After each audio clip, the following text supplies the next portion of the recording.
Hey, what's up guys? Josh from Trail Built. We are gonna be installing a set of these Rough Country V2 monotube shocks today.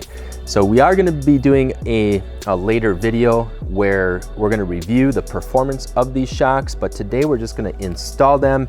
And if you guys didn't already know, we carry Rough Country suspension on our website. It's trailbuiltoffroad.com. Rough Country has really been killing it on the market.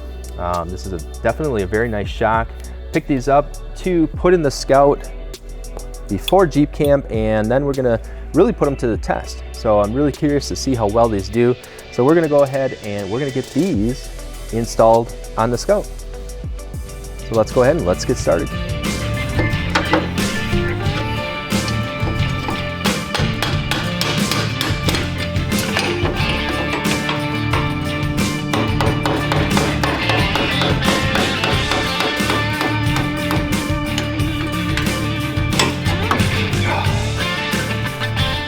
Out with the old, in with the new.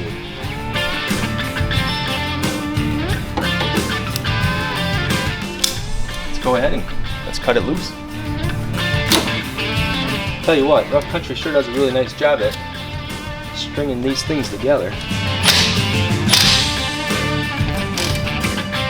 All right, well, we just got our bolts tightened up there. Now I'm just gonna zip tie this brake line up somewhere and we'll be good to go on this side and move on to the next side.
I gotta say, I have to plug Rough Country because I just put new shocks in from Rough Country, and I gotta say, Rough Country suspension has just been killing it. These shocks have been doing absolutely awesome. So when you guys head to our website, trailbuiltoffroad.com, and want to order a Rough Country suspension, make sure and get the V2s if you can. I did have to plug them because their shocks have been working phenomenally.